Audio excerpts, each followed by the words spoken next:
दर्शकों, शिक्षक एक जोहरी है जो विद्यार्थियों की बुद्धि को तराश कर एक हीरे की तरह चमका देता है। शिक्षक एक मोमबत्ती की तरह है जो खुद जलकर औरों को प्रकाश देता है। नमस्कार दर्शकों, स्वागत है आपका द हिमाचल न्यूज़ में और मैं हूं आपके साथ आंचल मुंगिया। दर्शकों, आज हमारे साथ एक ऐसी शख्सियत मौजूद है जो कि किसी परिचय की मोहताज नहीं है। जी हाँ दर्शकों, जिला चंबा में शिक्षा की लौ जला रहे कनिष्ठ शिक्षक युद्धवीर टंडन जी जो हमारे साथ इस वक्त मौजूद हैं, जिन्हें हाल ही में राष्ट्रीय शिक्षक पुरस्कार से नवाजा गया है। जी हाँ दर्शकों, आपको बता दूं कि तहसील सलूनी के अंतर्गत आते राजकीय आदर्श प्राथमिक पाठशाला अनोखा में ये कार्यरत है। और सबसे बड़ी बात ये है कि देखिए, महज 6 साल के कार्यकाल में इन्होंने राष्ट्रीय शिक्षक पुरस्कार हासिल किया है, जो कि हमारे जिला चंबा के लिए बहुत ही गर्व की बात है। और बता दूं कि नए नए नवाचारों और प्रयोगों के माध्यम से ये बच्चों को खेल खेल के माध्यम से पढ़ाते हैं। तो चलिए आज इनसे बातचीत करते हैं। सर, सबसे पहले तो आपको बहुत बहुत शुभकामनाएं। बहुत बहुत धन्यवाद आपका। सर देखिए, अब सीधे हम आपसे बात करेंगे। ये जो राष्ट्रीय पुरस्कार आपको मिला है, सबसे पहले तो आप इसकी जर्नी बताइए कैसे। ये एक अपने आप में एक गौरवमय अनुभव रहा है और इस अनुभव को शब्दों में बयां करवाना बहुत मुश्किल है, लेकिन फिर भी मैं इतना कह सकता हूँ कि ये राष्ट्रीय पुरस्कार की जो जर्नी है, ये मतलब एक जीवन को बदल देने वाली जर्नी है। इससे पहले का जीवन एकदम अलग था और अब इसके बाद जो है बहुत अलग है। और सबसे ज़्यादा जो परिवर्तन आया है वो जिम्मेवारियों में आया है। अब जो दायित्व है वो पहले से कई गुना जो है वो बढ़े हुए लग रहे हैं। तो कंधे जो है वो ऐसा लग रहा है कि बोझ तले अब ज़्यादा दबे हुए हैं। इस प्रकार का अनुभव है। सर देखिए, अब मैं आपसे पूछना चाहूँगी कि ऐसी कौन कौन सी उपलब्धियाँ हैं जिसकी वजह से आपको राष्ट्रीय शिक्षक पुरस्कार मिला। राष्ट्रीय शिक्षक पुरस्कार जो है वो जो इसकी अगर मैं बात करूं औपचारिक रूप से जो इसके चयन की प्रक्रिया है, तो उसमें किसी एक विशेष नवाचार को या विशेष गतिविधि को या किसी विशेष कार्य को देख करके ये पुरस्कार जो है वो नहीं दिया जाता। इस पुरस्कार के लिए 100 अंकों का एक पूरा का पूरा मापदंड जो निर्धारित होते हैं और उस मापदंड में हर एक प्रकार के जो बिंदु हैं उनको शामिल किया जाता है, जिसमें शिक्षा से लेके जो सह शैक्षिक गतिविधियां हैं, राज्य के लिए एज ए स्रोत व्यक्ति क्या आपने काम किया है या नहीं किया है, समुदाय के लिए आपने क्या किया है, बच्चों में देशभक्ति की भावना को विकसित करने के लिए आपने क्या किया है। इस तरह के बहुत से बिंदु जो हैं छोटे बड़े मिला करके 100 अंकों का एक पूरा का पूरा क्राइटेरिया बनता है। और उसमें जब हम खरे उतरते हैं तो वो भी 3 स्तरीय एक प्रक्रिया रहती है। पहले इसमें जिला स्तर पर जो है वो छंटनी होती है, जिला से 3 नाम जो है वो राज्य को जाते हैं। फिर हम सभी जानते हैं 12 जिले हैं तो उस तरीके से उतने नाम वहाँ पर होंगे और फिर उन नामों में से भी 3 नाम आगे जो है वो राष्ट्रीय उसके लिए जाते हैं चयन समिति के पास।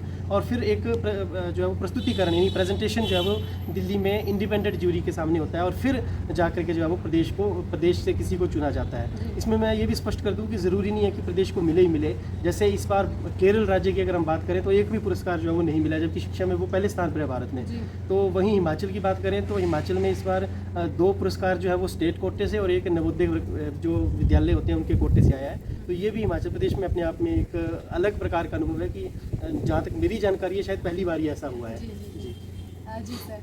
सर देखिए, अगर बात करें शिक्षा की तो आपके हिसाब से शिक्षा मतलब जो बेहतरीन तरीका है पढ़ाने का वो कौन सा है। ये न केवल मैं बोल रहा हूँ बल्कि आज के जो आधुनिक हमारी टीचिंग पेडागोजी है या हम बात करें जो शिक्षाविद हैं या जो अनुभव आज के समय में कह रहा है कि बच्चों को यदि हम चाइल्ड सेंट्रिक तरीके से पढ़ाए, बाल केंद्रित गतिविधि के माध्यम से पढ़ाएं, तो मुझे लगता है वही आज के समय में सबसे कारगर है। क्योंकि पहले ये कंसेप्ट था कि हमें बच्चे को सिखाने के लिए बच्चे के स्तर तक नीचे जाना पड़ता है, लेकिन अब ये अवधारणा बदल चुकी है। अब हमें बच्चे को यदि सिखाना है तो हमें बच्चे के स्तर तक ऊपर उठना पड़ता है। अब हम ये नहीं मानते हैं कि बच्चे का स्तर हमारे स्तर से नीचे, हम ये मानते हैं कि बच्चा हमसे ऊपर है, हमें उस तक पहुँचना है। तो चाहे वो हमारी प्रशिक्षण उसमें हमारी मदद करे, हमारा अनुभव मदद करे, या फिर हमारे जो पीयर लर्निंग है, एक अध्यापक एक दूसरे से सीखे, चाहे कोई भी तरीका हो, हमें बच्चों के स्तर तक ऊपर उठ करके बच्चों को पढ़ाने का जो है वो इस तरीके की अब नई पेडागोजी जो है वो आ गई है। तो मैं भी इससे पूरी तरह से इत्तेफाक रखता हूँ। सर देखिए, शिक्षक की बात करें तो एक शिक्षक होना कठिन है या आसान है। देखिए, एक कहावत भी है, आपने बिल्कुल सही कहा कि teaching is not everybody's cup of T.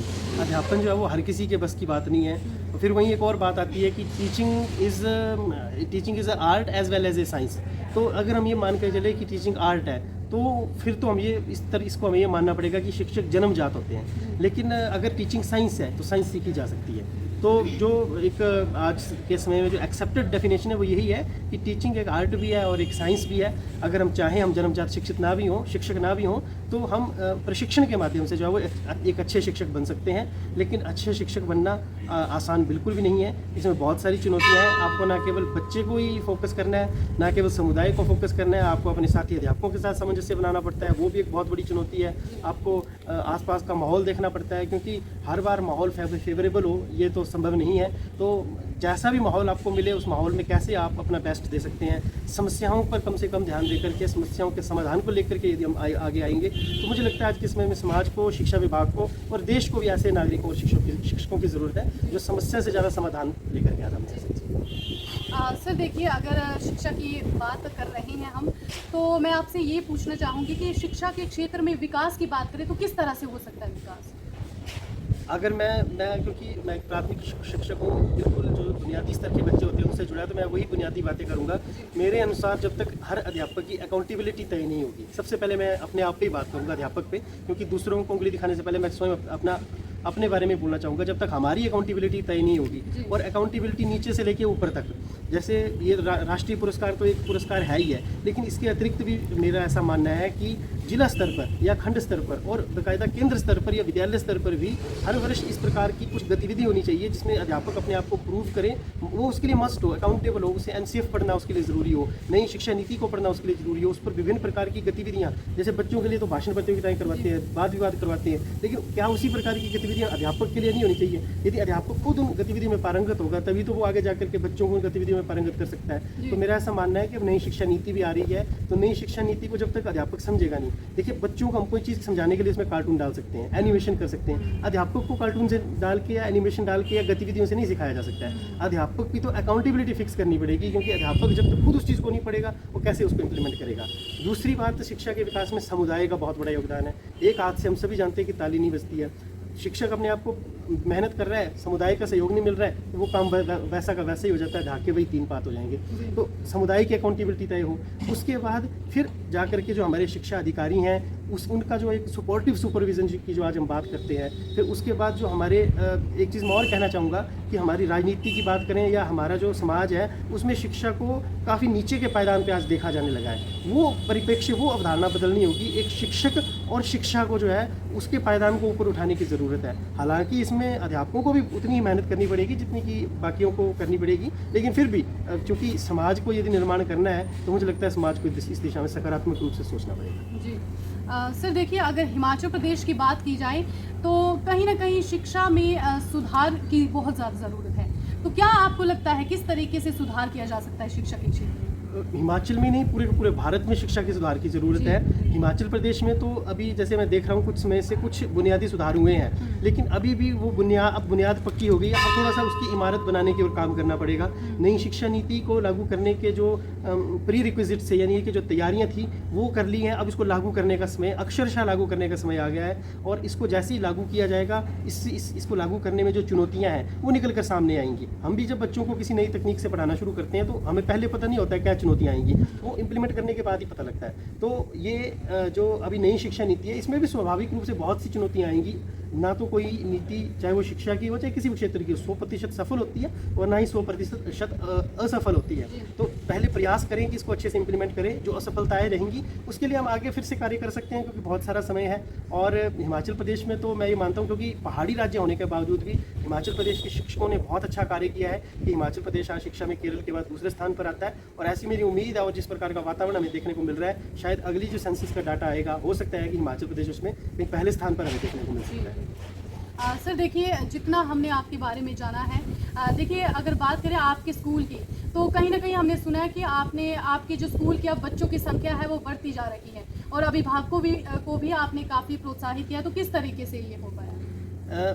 बच्चों की जो संख्या है वो निसंदेह रूप से बढ़ी है, लेकिन जितनी बढ़नी चाहिए थी उतनी इसलिए नहीं बढ़ पाई क्योंकि वो एक पहाड़ी क्षेत्र का विद्यालय है, उसके आसपास और बहुत से विद्यालय हैं, 1-2 किलोमीटर की दूरी पर विद्यालय हैं। इसके साथ साथ गाँव में जनसंख्या कम है, लेकिन फिर भी जैसे 5 बच्चों से हमने शुरू किया था 2017 में, तो 25, 26, 27 तक हम पहुँचे। वर्तमान में 22-23 तक बच्चे हैं, तो वो कहीं ना कहीं एक वृद्धि को दर्शाता है, लेकिन और ज़्यादा कार्य करने की ज़रूरत है। मैं किसी भी निजी विद्यालय के या उनके विरोध में नहीं बात कर रहा हूँ, लेकिन मेरा ऐसा मानना है कि देश के विकास में सरकारी शिक्षा ही एकमात्र जरिया है। और इस बात से निजी विद्यालय के जो संचालक है वो भी इत्तेफाक रखेंगे। यदि सारे विद्यालयों को निजी विद्यालय कर दिया जाएगा तो देश अंधकार के गर्त में चला जाएगा, क्योंकि निजी विद्यालय को अपना संचालन करने के लिए बहुत धन की भी आवश्यकता पड़ती है। तो ये सारे के सारे बच्चे इतने कैपेबल नहीं है, पेरेंट्स इतने कैपेबल नहीं है कि वो ये सारा कुछ कर सकें। तो सरकारी विद्यालयों को तो सपोर्ट हर कोई करता है, लेकिन मुझे लगता है अब समय आ गया कि सरकारी विद्यालयों को खुल करके भी आगे आउटवर्ड होना पड़ेगा और एक्सट्रोवर्ट होना पड़ेगा और अपने आप को प्रूव करके जो है वो, जैसा कि पहले से भी करते आए हैं। आज के समय में जितने भी अच्छे पदों पर व्यक्ति हैं वो सारे सरकारी विद्यालयों से हैं। मुझे लगता है आप भी सरकारी विद्यालय से पढ़े, हम सभी सरकारी विद्यालयों से पढ़े हैं। तो ये है सरकारी विद्यालयों के लिए तो जितना हो सके उतना कार्य करना चाहिए। मेरा ध्येय वाक्य यही है कि हर घर तक ये संदेश पहुंचाना है, सरकारी शिक्षा को ब्रांड बनाना है। बिल्कुल सर, बहुत बढ़िया। सर देखिए, अब मैं चाहूँगी कि आजकल की जो युवा पीढ़ी है या जो बच्चे हैं उनके लिए आप कुछ संदेश देंगे। मैं युवा पीढ़ी के लिए और बच्चों को बस यही मेरी उनसे निवेदन रहेगा कि जो बच्चे हैं वो तो अपना अभिभावकों का और अपने गुरुजनों का कहना माने, क्योंकि आपके लिए वो जो कुछ भी कहते हैं वो द बेस्ट होता है। वो हर उस रास्ते से गुजर चुके हैं जिस रास्ते से अभी आपको गुजरना है। तो उस रास्ते में जो भी चुनौतियां हैं, जो भी समस्याएं आने वाली हैं, वो कहीं ना कहीं उनको पता होती है, उनको आभास होता है। तो उसी आभास के बुनियाद पर वो जो है वो आपको गाइड करते हैं। तो कई बार हमें अब दूरदर्शिता नहीं होती, हमें पता नहीं होता कि क्या आने वाला है। जैसे जिसकी आयु मुझसे ज़्यादा है वो स्वाभाविक रूप से इस धरती पर उसको मुझसे ज़्यादा अनुभव है। तो बच्चों के लिए तो यही है कि वो उनकी बातों को माने। प्रधानमंत्री मोदी जी ने भी ये कहा था परीक्षा पे चर्चा के दौरान, जब एक बच्चे ने पूछा था कि भाई पेरेंट्स जो है वो हमें बार बार पढ़ने को बोलते हैं, तो उन्होंने कहा था कि आपको माननी चाहिए उनकी बात। आजकल तो बहुत सारे इस प्रकार के नियम बन गए हैं कि हम बच्चों पर ज़्यादा प्रेशर भी नहीं डाल सकते, लेकिन वो भी अपने आप में एक विडंबना ही है। देखिए, हम एक तरफ चाह रहे हैं कि हमारे देश के जो बच्चे हैं वो चाइना के साथ मुकाबला करें, पाकिस्तान के साथ मुकाबला करें, उनके कंधों पर हम एक तरफ इतना बड़ा बोझ डालने को सोच रहे हो, दूसरी तरफ बोल रहे हैं उनके कंधों पर बस्तों का भी बोझ ना रहे। तो ऐसे बच्चे जिनके कंधों पर उसके बस्तों का बोझ नहीं हम उनको उठाने दे रहे, तो वो देश की इतनी बड़ी बड़ी समस्याओं का बोझ कैसे उठाएंगे। तो मैं तो इस तरफ से इस तरह से भी सोचता हूँ कि बच्चों को थोड़ी बहुत ज़रूरत है हमें हार्ड एंड टफ बनाने की, क्योंकि आने वाला ज़माना इस तरह का है। आज देखिए भारत जो है वो ऐसी उससे घिरा हुआ है कि ऐसे बच्चों की ज़रूरत है जो हार्ड एंड टफ हो। बिल्कुल, बहुत बढ़िया सर, बहुत बहुत धन्यवाद आपका। Thank you so much. तो दर्शकों, आपने देखा ये हमारे साथ युद्धवीर टंडन जी थे, जिनको हाल ही में अभी राष्ट्रीय पुरस्कार से नवाजा गया है, जिनकी वजह से हमारे जिला चंबा का कद ऊंचा हुआ है। तो ऐसे ही देखते रहिए द हिमाचल न्यूज़। धन्यवाद।